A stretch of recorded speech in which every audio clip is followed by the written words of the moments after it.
Hi, welcome back to Christine's Home Affairs. I've got a simple project for us all to do today. It's a great little gift idea, and the aim for this project is to try and use up some of these scraps of fusible fleece and interfacings that we all have in abundance. I've got a big drawer full of it. I saw a project on a reel a couple of days ago and I thought this would be perfect to use up some of my scrap stabilisers. It's also a great project for scrap fabric as well if you want to go to the trouble of putting it all together. So what are we making? We're making these little tiny pouches, and I'm going to be showing you how to make them in a few different sizes so you can decide which size you like the best. They've got a little swivel clip at the top, a snap fastener at the front, and they just open out to be cute little boxy type bags or pouches. This little tiny one is so cute. You can put your lipsticks in there, little compacts and things, and this is the bigger one as well, which you can put your pens and things into. I'll show you how to make this in whatever size you like, and we're going to use only our scrap stabilisers. I also have something exciting to show you at the end of the video. You're going to have to stick around or cheat and fast forward. I reckon stick around and watch the video. And while you're at it, if you haven't already subscribed, do so. I'm nearly at 100,000. All right, we don't need much for this. I've got a scrap of fusible stabiliser here. This one is a really lightweight Parlan or similar to Pallan. And so is this one here. I'm going to be making this in a few different sizes just to show you how easy it is for you to make this in whatever size you like. So we need our stabiliser to create our foundation. We also need a piece of fabric for the outer part of our bag, and we need something for the lining as well. We also need something for a tab. You can either use just some webbing, just a narrow piece of webbing if you want to, or we can use one of the offcuts from the fabric. I'm going to attach a couple of swivel clips to mine. You don't have to attach them at all. And we have some plastic snaps that we're going to put on our product as well. We can set everything else aside except for one of your pieces of stabiliser. This one here is 4 inches or 10 centimetres wide. So that tells us right from the beginning that our little pouch is going to be 4 inches in width. And as I said, we can make this in any size we like. This one here, I think it's about 6.5 inches, so the next pouch we do will be that wide.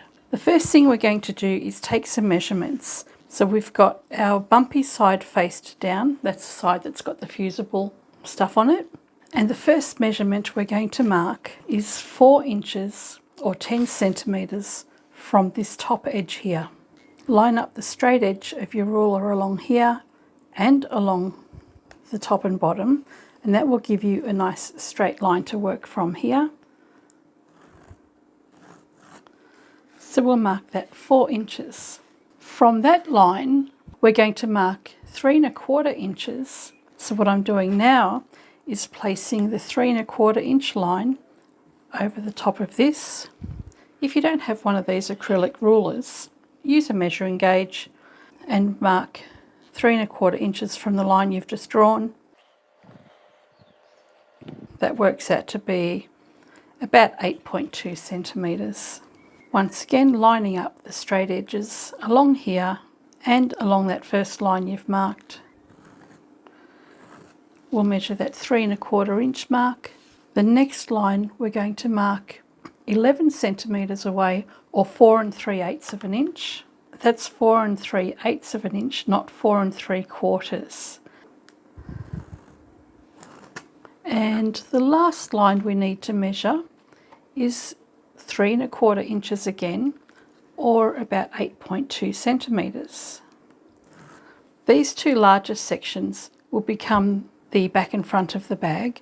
This middle section, which is smaller, will be the base of the bag, and this piece here will be the side of the bag. Now that we've got these 4 areas marked, we'll go to the 4th line and cut that off. We're going to cut off this bottom section here. This is the one that's only a 3¼ inches. set that one aside for the moment, turn this around, and we're going to cut that in half. So I've got 4 inches across here, 4 inches across there because that's come off there. We find the centre and cut that. So it's 2 inches along the middle there. Cut that evenly in half, and these 2 pieces are going to go on the side in the centre right here. If you find you don't have a piece of stabiliser big enough to do this whole piece, but you do have enough for that, just go and find some scrap pieces and you can cut that out like we've just done here. Let's find some fabric. You want your fabric piece to be at least double the width of this, plus another inch, which will allow for the seam allowance. Place your stabiliser over your fabric with the bumpy side faced down, and then take the 2 little side wings and just butt that up right next to the middle section, and double check that you've got the bumpy bits faced down, and we can go and iron this onto our fabric. When you choose your fabric, make sure you've got at least 1/2 inch extra on the side here, and at least 1/2 inch extra on the top and bottom as well. We'll need the same amount again for the lining. So let's go and iron the stabiliser to the back of our fabric. So this piece is ready to be sewn up. I'm going to set that aside for a moment, and I'll show you how easy it is to work with a wider piece as well. So this piece of stabiliser is 6.5 inches wide. We're going to mark exactly the same lines across this as we've done across the 4-inch piece of stabiliser. First line we're marking is 4 inches or 10 centimetres. Next one is 3¼ inches or about 8.2 centimetres. Then we have 4 3/8, which is 11 centimetres. And the final one is 3¼ inches again. And we can cut that excess straight off. We're going to cut this little piece off now. Separate those pieces and turn this one around. And as I said, it's 6.5 inches across here. So you need to find the centre. You can either fold it in half and mark it with a pin or a pen, or you can just figure out what half of 6.5 is. And I reckon that's about 3¼ So there we go. I've got the widest section, which is 4 3/8 at the bottom and the 4 inches at the top. Doesn't really matter right now. And we can place those 2 wings beside it. So I will go and fuse that to the wrong side of this fabric as well. Rightio, I've ironed the stabiliser to the back of the pieces of fabric that I want to work with. This is the one I showed you first. It's 4 inches wide, and this one is 6 inches. The dimensions down here are the same, and this one here is a 5-inch wide bag. So these are all going to be the same size, 4, 5 and 6 inches. And then I've got another one that is 4 inches, but it's quite a bit shorter. So I just want to have a look and see how that one turns out. And if you decide at the end of the video that you like this little one better, I've got the measurements marked on the screen now. I mentioned before that I want to use swivel clips on my bag. So what I'm going to do with the bottom right hand corner, this is the biggest section over here. It really doesn't matter which side you use, but I'm going to cut off enough fabric to make a tab. And this section here is longer than that one over there. So that's why I've used this corner. I only need a piece that's 1 3/4 inches wide by about 4.5 to 5 inches long, which is about 12 by 4.5 centimetres. Fold the fabric in half lengthwise. Fold the raw edge into the centre. And we'll do the same for the other side. Bring all of those edges together and press that so that the fabric is going to want to go back into the folds shortly. We're not going to sew this together yet. Grab your clip, place that through the bottom, and then we're going to open out the fabric and bring the short ends together, and we're going to sew straight across that. And we only want to do a very narrow seam, about 1/4 of an inch.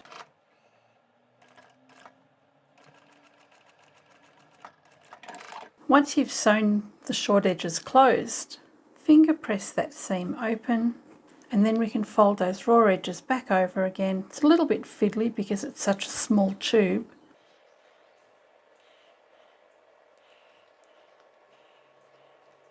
And then fold that in half again. And you may just need to move your clip out of the way so that you can fold the rest of it together.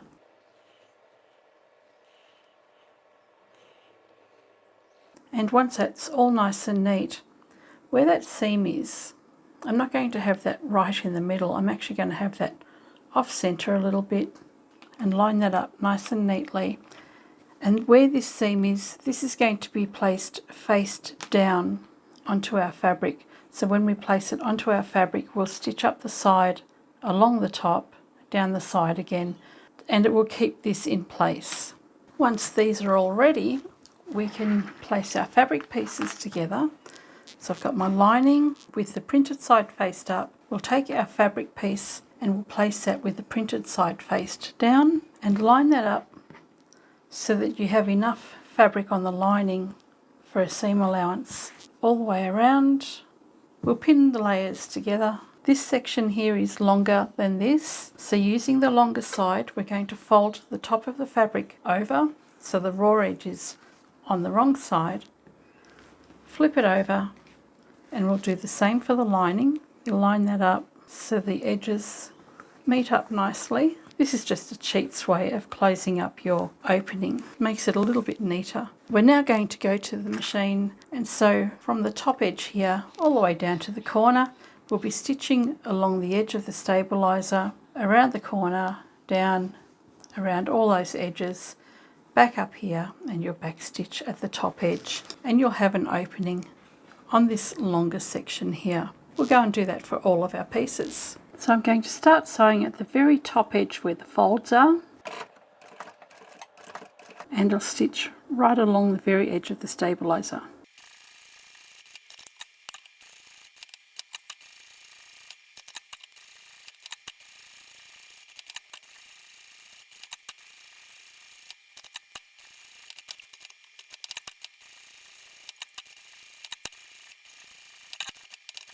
And back stitch at the end.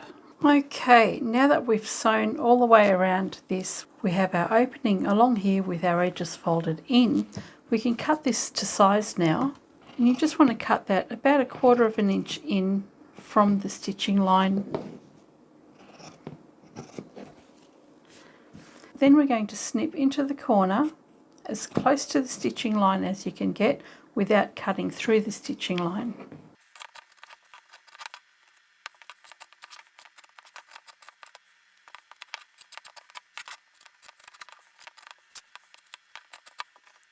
And then we can trim our corners.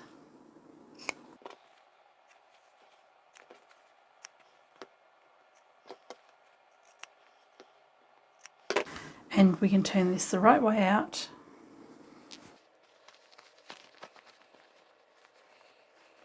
Once everything's been turned the right way out, you want to go and iron this nice and flat.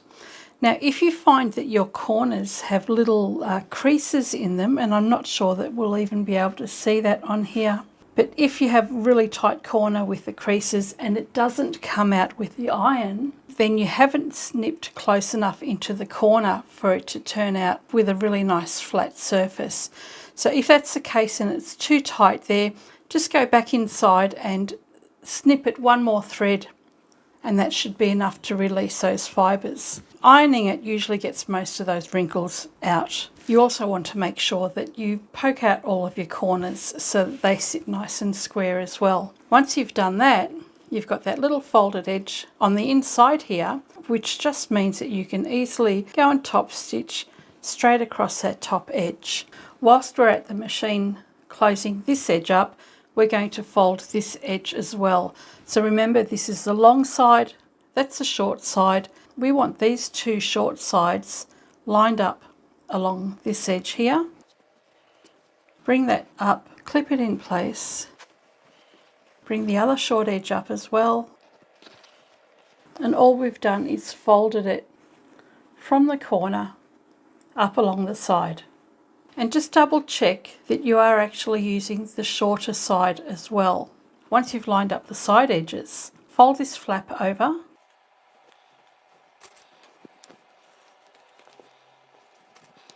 and you're just folding the flap over until it just sits on top of those side flaps. We can remove those clips and your fabric will sit like this. Okay, I'll close up the opening first, and I've increased my stitch length to about 3.2.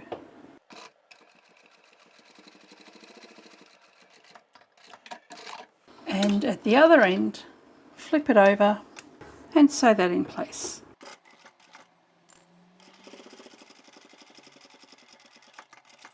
And I'll do the same for the rest of them. Next, we're going to close up these little bags. So we're going to bring these side edges back in again. You'll line it up so that it's nice and straight on the side and that the top section just sits below that folded edge. Same thing for this side.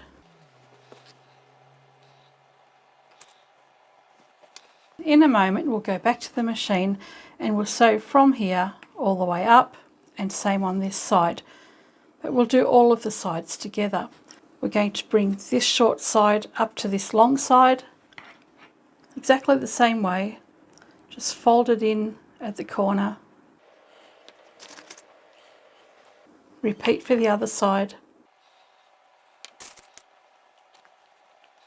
So you can see how this is starting to look so far. We've got the sides there that are going to be sewn together. When we do that, we're going to go from the corner all the way up to the very top. That will top stitch those side edges that we haven't done yet. So we'll do that on all four sides.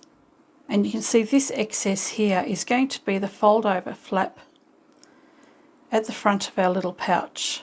Let's go and sew them all up. I'm going to start at the folded edge first for each of the corners, and the reason I'm doing that is that I can start with a back stitch, continue on up past the join here where I will back stitch just to reinforce it, and then it's easy enough just to go to the very end. It's less likely to distort the fabric if I start at the bottom than if I start at the top and push down.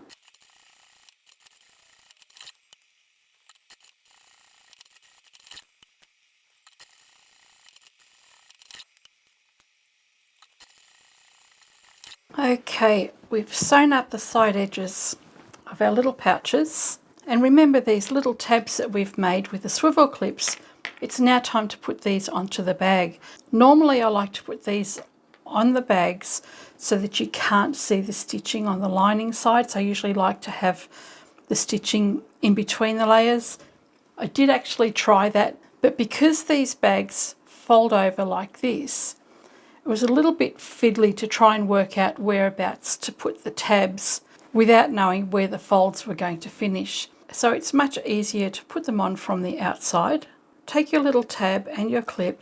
This is my stitching line here where I've joined the loop. So I'm going to bring my swivel clip up so that the stitching line sits to one side. This one here will be for this pouch here, but so that you can see what I'm doing, take the flap that's the longest, and that's the one that doesn't have a fold over on it, find the centre, and we'll just mark that with a pin. Bring the side edges of your bag together so that that's nice and even, and we'll just clip that in place for the moment. And then we'll take that top flap, fold that over, and where the fold is right here, that's where we're going to start sewing. So I've got my pin marking the centre, and right on that very fold there, I'll just make a line, and then we can take the little swivel clip with our tab and we're going to place the stitching line over that mark we've made. So that means when we fold this later, this is going to sit freely, but the swivel clip will be sewn in place. Sew across that a couple of times down both long edges, and you can stitch across the bottom edge as well. And we'll do that for all of these bags. It's better if you turn your bag inside out. That way you won't accidentally stitch the other side of the bag. I'll sew the short edge first. I'll go back and forward for that one. And then try and keep your tab nicely lined up and stitch down both long edges. Across the short edge. And back up the long edge. And finish with a back stitch.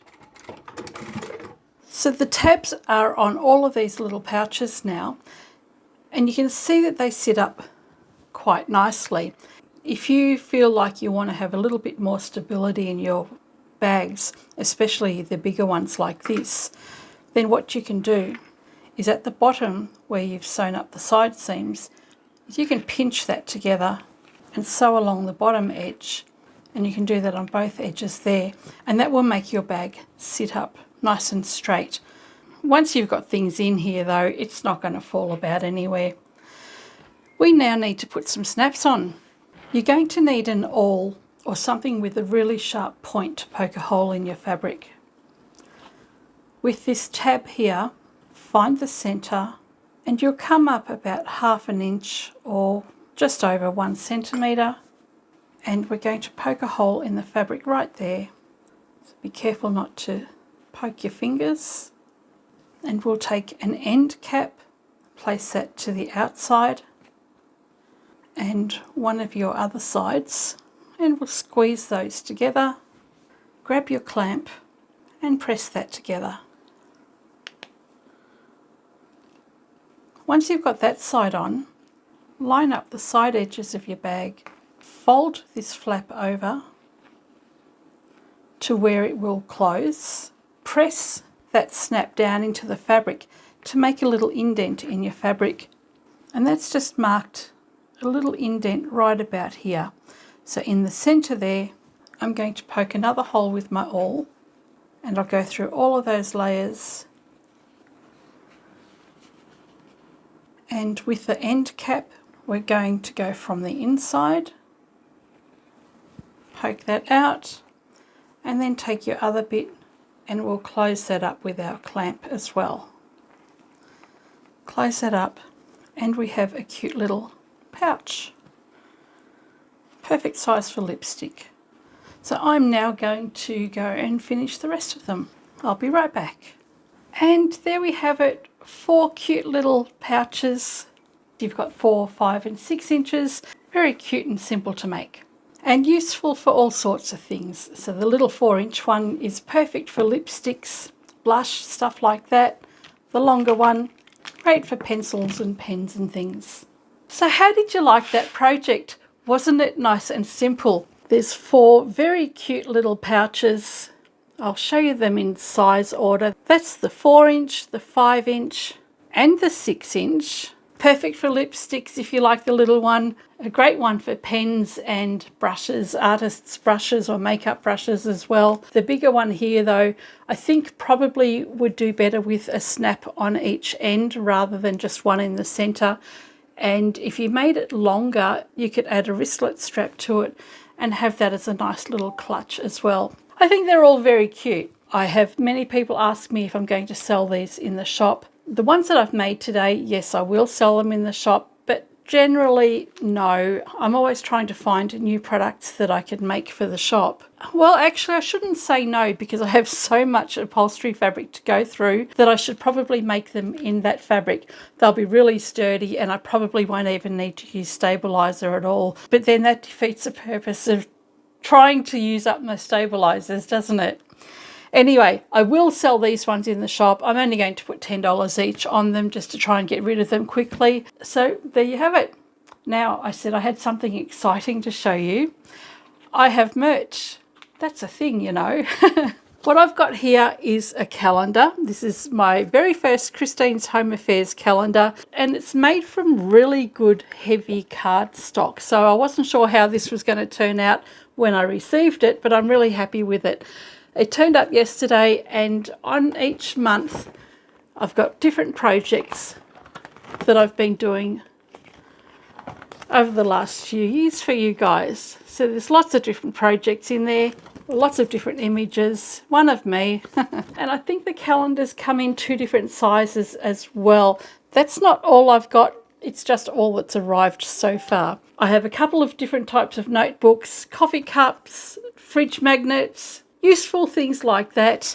If you want to have a reminder of Christine's Home Affairs, then go and check out Fourth Wall. It's where I've got the merchandise that I have available at the moment. There are links at the bottom of each video and on my channel that will take you directly to the page where you can order calendars, mugs, books, whatever you like. So I'm super excited about that. Now, I know it's really close to Christmas at the moment, and this calendar did come from California in the US. I probably took about 3 weeks to get to Australia, but if you're in the US, it's obviously going to be a lot quicker, and it'll probably be quicker in Europe and the UK as well. But if you do happen to order these, do give it plenty of time to get to you. I'm waiting for the notebook at the moment. That's coming from Latvia, of all places, and that should be here any minute now. Can't wait to show you that one either. I hope you've enjoyed this video, and I shall catch you next time. Bye for now. Oh, and don't forget to subscribe if you haven't already done so.